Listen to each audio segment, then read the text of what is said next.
Lori Vallow has a new attorney.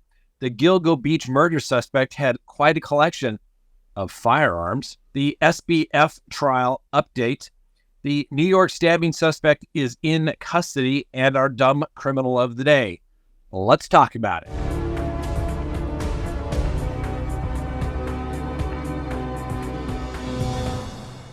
Good day, everyone. My name is Scott Reich, and this is Crime Talk. Thanks for joining us. You know the drill. Subscribe if you haven't. Like if you do. Leave me a comment below.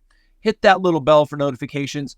And remember, you can listen to us anytime on any of your favorite podcasting apps. Well, we also have a new Instagram. If you'd like to see photos of today's little adventure in Valencia, go to CrimeTalk Official, the Instagram page. I think that's what they call it. Mo's taking care of it, so he's going to take care of that one, all right? But the bottom line is, yes, this is the Crime Talk International Edition. Yet again, we continue the cruise through the Mediterranean, Valencia, tomorrow, Barcelona.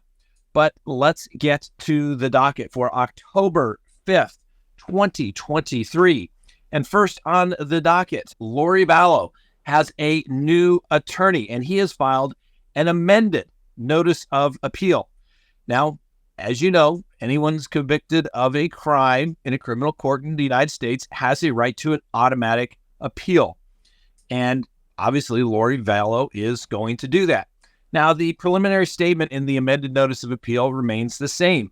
The issues. First, did the court err in its order dated April 11th, wherein the court found that the defendant, Lori Vallow, after spending 10 months in a mental hospital, was competent to stand trial? Next issue, did the court err in its order dated November 15th of 2022, wherein the court denied the defense expert's request to send the defendant back to the mental hospital rather than proceed to trial? And I think this is going to be the big issue. Was the defendant's constitutional and statutory right to a speedy trial violated by the government's repeated request for a continuance? Was the defendant's constitutional and statutory right to a speedy trial violated by the court's trial setting? And did the court err in denying the defense challenges for cause of trial jurors due to bias or hardship during jury selection? And did the government commit fundamental reversible error in its opening statement to the jury? Did the court err in allowing the government to produce evidence of other crimes or acts against Lori Vallow under Rule 404B? That's the evidence of other crimes, wrongs, or misconduct. And in this particular situation, constitutionally, if Lori Vallow wins, the case is probably dismissed against her. The evidence about all the other stuff coming in to show some sort of pattern, absence of mistake, modus operandi, that's where courts get in trouble. And I've always said, if the government has a strong case, and let's face it, Lori Vallow got convicted, the government really didn't need the 404B evidence, but they always push it, and that's usually why it comes back. Why do cases come back on appeal? 404B evidence and jury instruction issues. Next, did the court err in allowing the jury to hear statements of co-conspirators, but then rule in jury instructions that the government need not prove those persons were part of the conspiracy? Interesting issue as well. Plus, when the grand jury indictment puts the defendant on notice that she is charged with a conspiracy involving 5 or more people, can the trial court ignore that finding and proceed with standard conspiracy jury instructions? And did the government commit fundamental reversible error in its closing statements to the jury? And then finally, did the court err when it granted, without a hearing, the government's objection to the defense request for the review of all mitigation evidence submitted by the defense for sentencing? And should a new sentencing hearing be held due to the sentencing court not reviewing all the mitigation evidence submitted by the defense? And then, did the sentencing court abuse its discretion by ordering the defendant to serve 3 consecutive fixed life sentences without parole? And did the sentencing court abuse its discretion when it ordered the defendant, who had been found indigent, qualified for a public defender, and had just been ordered to serve life in prison without parole, to pay $165,000 in fines and court costs? Now, they also, when they did the notice of amended appeal, they had to put in all the court dates beginning back on May 26th of 2021, and they had to indicate who the court reporter is. So who is this new attorney? The new attorney is a guy by the name of Craig Durham. Now, he is licensed to practice in both the state of Idaho as well as the federal courts there in Idaho, specifically the Ninth Circuit and the United States Supreme Court. His current practice focuses on civil litigation and all phases of criminal defense, including trials, appeals, post-conviction parole, and habeas corpus matters. Let's face it, he is an appellate guy. Most appellate guys really usually smart. And this guy, Mr. Durham, he was a staff attorney at the U.S. District Court in Boise for 10 years, and he worked closely with the federal judges on death penalty matters as well as prisoners' civil rights cases.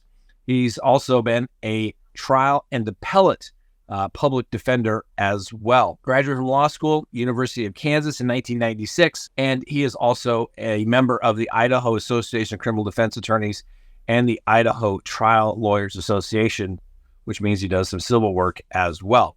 So, smart guy, gonna take on the new role as Lori Vallow's new attorney. Now remember, on appellate cases, only matters what is on the record, what has been submitted to court, what has been admitted into evidence. All the other stuff that you hear about on the evening news doesn't really matter. Only what's in the record. And why that is that significant? Oftentimes, people think, well, I want to supplement the record. This didn't get in. You don't get to add things you didn't introduce at trial. You don't get to raise issues if they weren't raised and or objected to on the record. Other than that, it's not coming in and you can't argue it. So we'll see when the briefs are finally filed, which will probably be, I would say, 8 months to a year down the road. We'll actually get to see what issues the appellate attorney believes is the strongest issue at that time. Next on the docket, the Gilgo Beach murder suspect, Rex Heuermann. Obviously, we'll give him the presumption of innocence. Well, apparently, he may have some other legal issues down the road. Obviously, being charged with murder is his top priority, and these are insignificant in the big picture. But apparently, Mr. Heuermann had some 40 firearms and 10 high-capacity magazines that were seized from his house. And remember, these are the firearms that the wife wants back because they are of significant value. Now, apparently, this is the part that always gets me because I'm from Colorado. But apparently, he had 26 unregistered handguns, 15 unregistered assault weapons, and 10 high-capacity magazines that appear to have been possessed in his home in violation of the penal code there in Suffolk County. I'm from Colorado. Nobody registers anything. You don't have to. So that's the part that always gets me when, I have a registered firearm. They keep track of it when you buy it. Why would you have to go tell the government where it is? That's a little scary and creepy, but I guess the East Coast, that's the way they do things. Anyway, as we know, Heuermann's been charged with 6 counts of murders in the death of Melissa Bartholomew, Megan Waterman, and Amber Lynn Costello.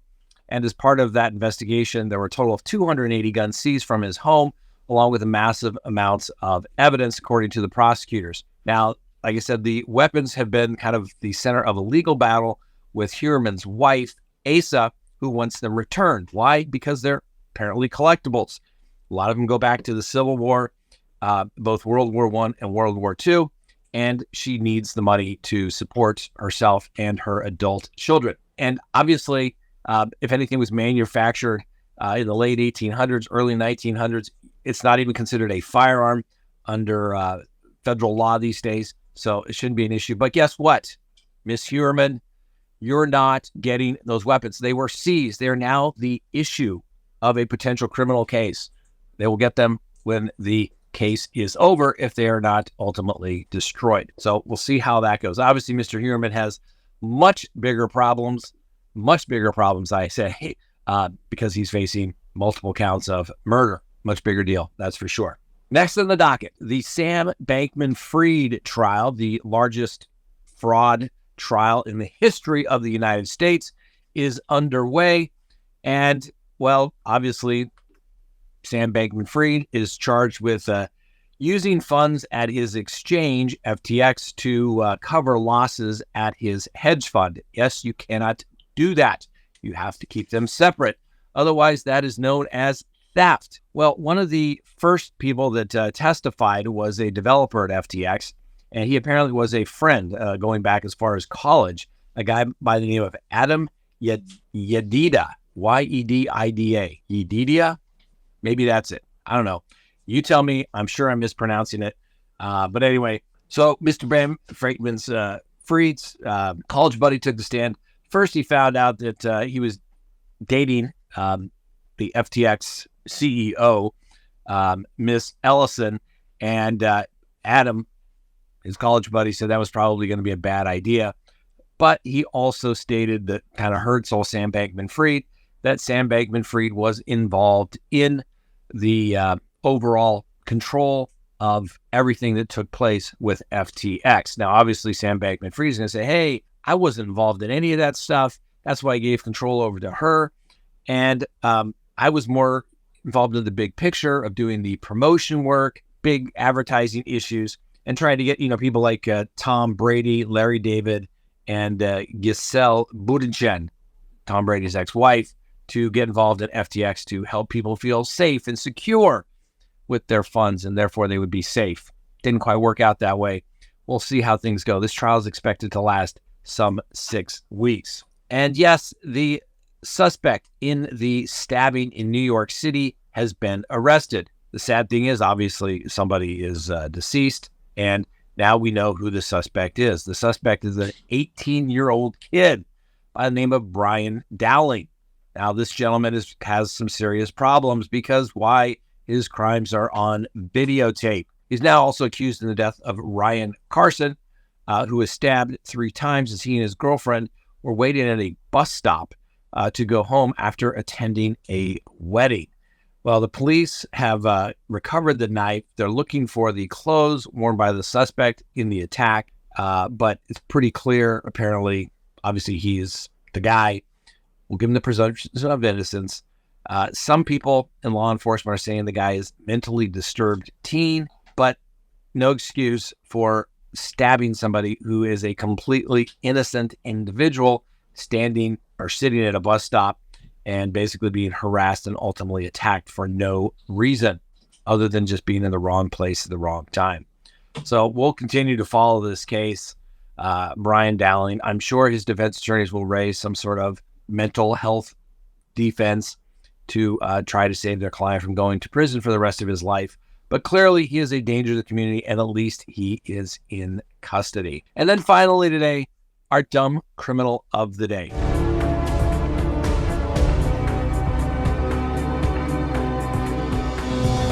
How many times have I said, let it go, let it go? Well, let me give you an example of why you should do that. So, after asking a McDonald's customer to buy him a Happy Meal and some other food at the restaurant, a North Dakota man pulled out a gun when his request was rejected and met with the suggestion of, quote, go get a job. All sounds good. Anyway, police were called to the local McDonald's on a report of terrorizing threats that were made, and the police busted a guy by the name of George Demarius. He was outside of the restaurant there in Bismarck, North Dakota. They also located a 9mm handgun, which Demarius had concealed in the stroller that had his 1-year-old daughter seated in it as well. So according to the police affidavit, Trent Guthmiller was on break from work, walking into McDonald's to get lunch when Demarius asked him to buy him a Big Mac and a Happy Meal. Well, Mr. Guthmiller responded, like I said, to get a job. Guthmiller proceeded inside the restaurant where he stood in line, surrounded by innocent bystanders, some of which were children.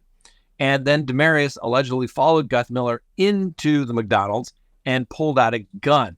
Demarius then pointed the weapon at Mr. Guthmiller and said the victim had been disrespectful. Well, Demarius proceeded to call Guthmiller a son of a gun and tells him to go F off before stowing the firearm back in his waistband and leaving the restaurant. Now, the security footage corroborated Guthmiller's account of the confrontation, which police say left him in fear for his safety as well as the safety of those bystanders that were surrounding him.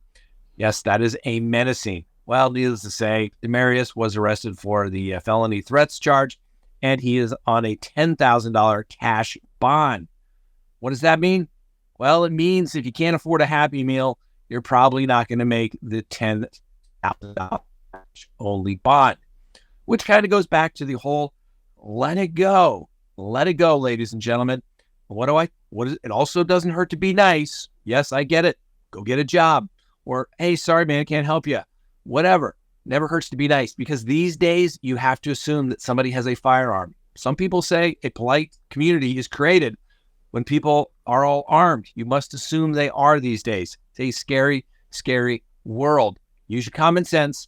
Be smart. Try not to be a hero. All right? Okay, that's all we have for you today. We'll see how things go tomorrow if we do a show, because we're coming from Barcelona. Have a busy day. We'll let you know. Thanks for watching. We'll see you next time on Crime Talk.